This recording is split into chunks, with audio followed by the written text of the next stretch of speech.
dahil sa may ipon na siya. Char! Sana all may ipon! 2 kontrata lang guys. Nakaipon na ng 1 million.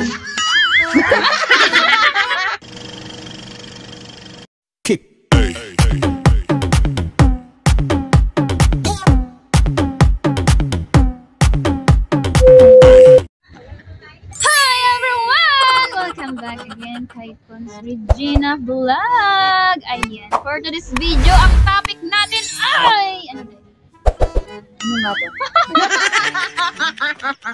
Tumintugid yung ano ba? Ang topic namin ngayon guys is yung nakadalawang kontrata lang siya at for good na po siya sa Pilipinas. For good na ba yun? Ay, mahirap kasi magsalita na mag-for good tapos ilang months lang nandito na naman sa abroad. Ay, uuwi na pala siya. Uuwi muna. Bakit uuwi? Bakit ka uuwi, Day? Bakit? Ikaw na, alam mo na yun. Oh, guys.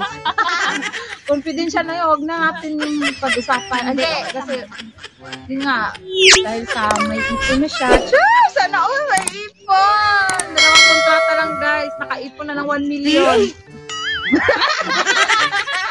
Joke lang. May ipon lang guys. Pwede na makabili ng lupa. Tapos yung pangarap niyang bahay. Hindi pa pala pag-iipunan. Yun ang next natin na project. So, uuwi ako. Dahil may pambili na tayo ng lupa! Yun naman talaga lahat. So, ayan ang sinishare ko nga sa FB ko noon. Sa Reels. Akala ko noon, hindi ko kaya mag-abroad, pero naka 4 years! Oh, grabe! Yung English ka nung pumunta dito, guys?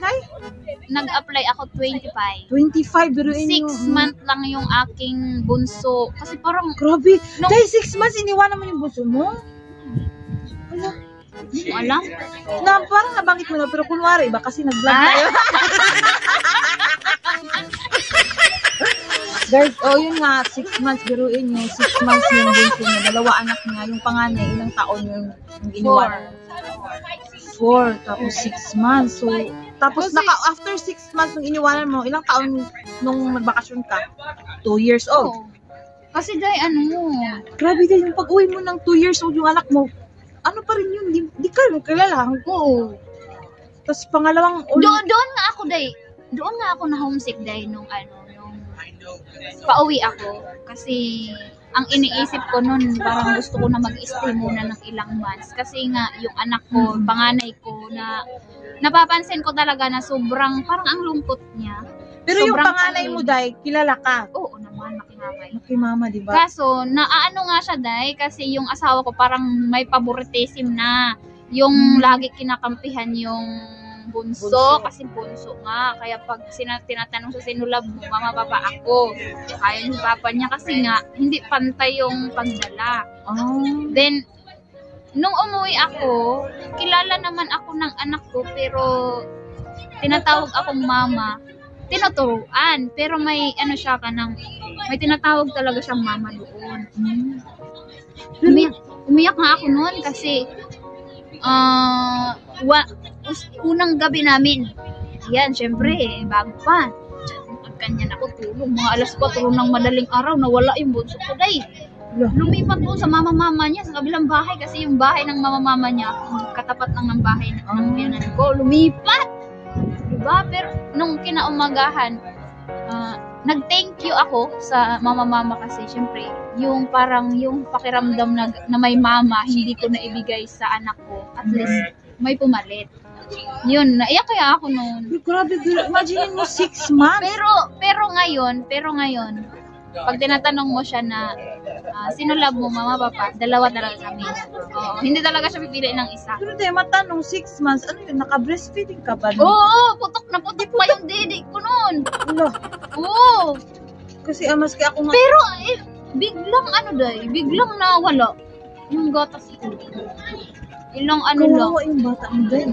Mas kawawa sila kung hindi ako umalis.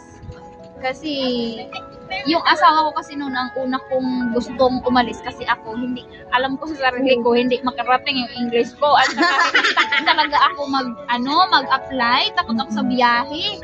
Pero wala sino gagawa? Ayaw niya talaga. Grabe din, no? Kaya parang Biruin mo, kapanganak mo pa lang, tapos gusto mo Na ano ako na pressure ako kasi ang plano ko is isa lang muna. Gusto ko muna magkabahay talaga. Pero wala sa isip ko ang mag-abroad. Kasi hindi ko nakikita yung sarili ko sa abroad. Pero dahil nga nabuntis ako, so sabi ko hindi pwedeng wala akong gagawin o wala kaming gagawin. Kaya yung asawa ko noon that time, pinupush ko siya na siya ang umalis. Pero ayaw talaga eh. Buti pumayag yung asawa mo nag-abroad ka. O bakit ayaw niya umalis? Yun.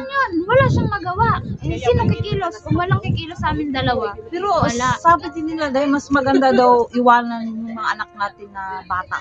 Baby pa, mas bata pa kaysa iwanan natin na Malaki na. Oh, tama nga Naniniwala lang ka ba ngayon. dyan? Tama nga lang ngayon yan. Kasi pag uwi ko, at least, dyan na yung mag-i-start kasi na magkakaroon sila ng memory sa atin. Doon na natin i-focus. At least, mapapagawa na tayo ng Congrats, Day. Kasi buti na lang talaga. Buti na lang talaga. Ito lang masasabi ko sa mga first timer mo. No! Kasi dito din ako nag-start kay YTA. Ang purpose ko talaga is ma-inspired ko yung na gaya ko na noon, takot, lahat takot.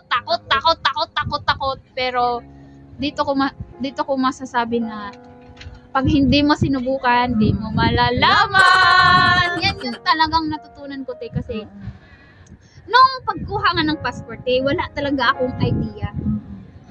Sabi, ay naku, may bumabagsak. O takot agad ako kasi may bumabagsak. Di ako Pero dalawang balik nga ako. Pagpunta ko, gano'n lang pala kadali. So, hindi ka bumalik. Doon ko na pag hindi mo trinay talaga, hindi mo malalaman. Mag-ano ka lang ng magbibis ka lang. Nakakatakot din dahil yung sa TESDA ba? O, diba? Ay, yung sa, ang dami ko sa din. training natin ba, yung sa last na, yung sa,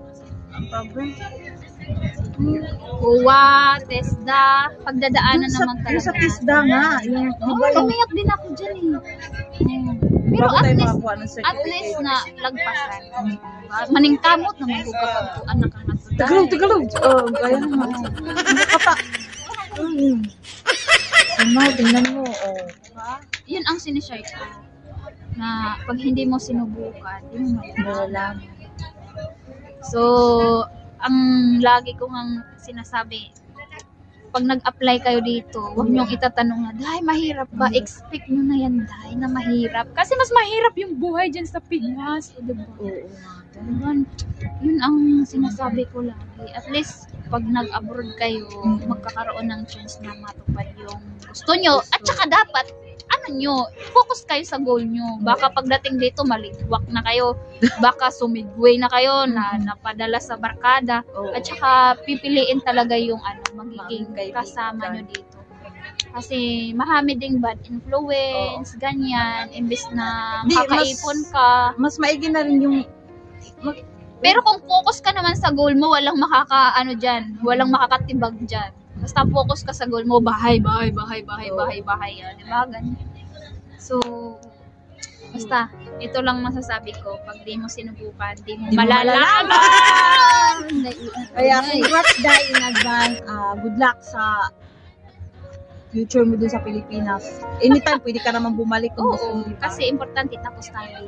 Oo, at least na-experience mo na yung abroad.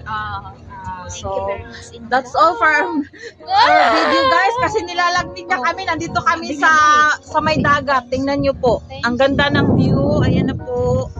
Woo! Ang lamig. Ang ganda. Sige na. Bye. Sige na, Day. Bye-bye na.